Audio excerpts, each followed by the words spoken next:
નમસ્કાર મિત્રો, જય માતાજી, જય મુકુલમાં, જય સુનભાઈ, જય દ્વારકાધીશ. કેમ છો બધા? મજામાં હોય? આપ બધા મોજમાં છો. અને આમ તો જો કે તમે થંબનેલ વાંચીને આવ્યા એટલે ખ્યાલ આવી ગયો છે. આપણા માલ ગીરમાંથી ગામડામાં વહી આવ્યા છે અને 2-4 જમણ થયા છે. અને અહીંયા જુઓ તે જોક છે અને ભેહું પણ આપણી અત્યારે આવી ગઈ છે. અને ખાંડની ગાડી પણ આપણે અહીં મગાવી લીધી છે, કારણ કે ખાંડની ગાડી એટલા માટે મગાવી લીધી છે કે આપણે ઘડીએ ઘડીએ રિક્ષા લાવવી નહીં, કારણ કે 10 દી અમારે રિક્ષા લાવવી પડતી હોય છે. એટલે અમે જે અહીંયા 2-3 મહિના રહીએ એનો સ્ટોક એક હારે કરી લીધો છે, કારણ કે પછી ઘડીએ ખાપડી મગાવી નહીં. એટલા માટે આપણે જો ખાંડની ગાડી અત્યારે આવી ગઈ છે, ભેહું અહીંયા ચોકમાં આવી ગઈ છે અને ખાંડની ગાડી પણ ઠલવાઈ રહી છે. એવું બધું છે.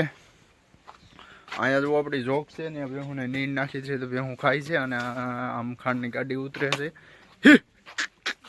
અહીંયા બધા આપણે માલને પૂરી દઈએ અને ભેહું પણ એક જગ્યાએ દોવાતી જાય છે અને બીજેનો અહીંયા ખાંડની ગાડી પણ ઉતરે છે. અહીંયા જો આપણી ગૌ બધી જઈ રહી છે.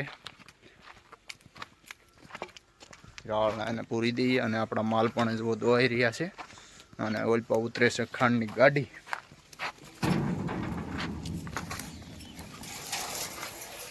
એવું બધું છે. હવે આપણે દરવાજો દઈ દઈએ, માલ છે પેલા ધોઈ લઈએ.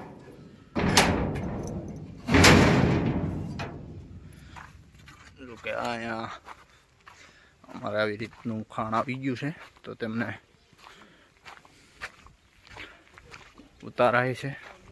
અને અહીંયા જો ભેહું દોવાય છે.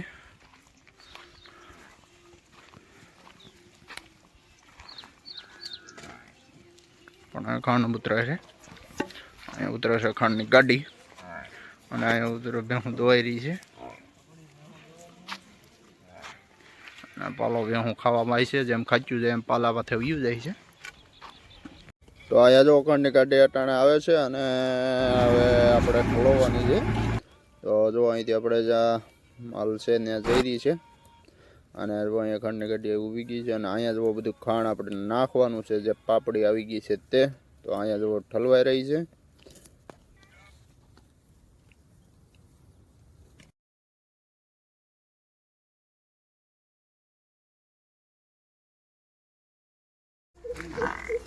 Bob! Ayo!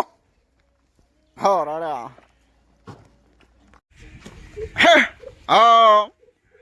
તો જય માતાજી મિત્રો, અત્યારે જો આપણી ભેહું આવી ગઈ છે અને ખાંડ પણ આવ્યું છે. તો અત્યારે જો ભેહું આવી ગઈ છે, ભૂરી બધું રૂકતું આવે છે અને ખાંડની ગાડી ઠલવાય છે.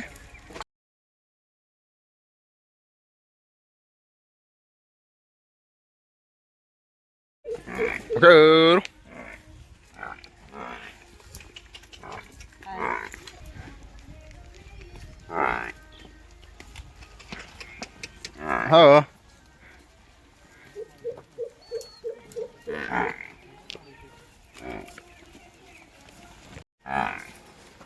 બાપ ભૂરી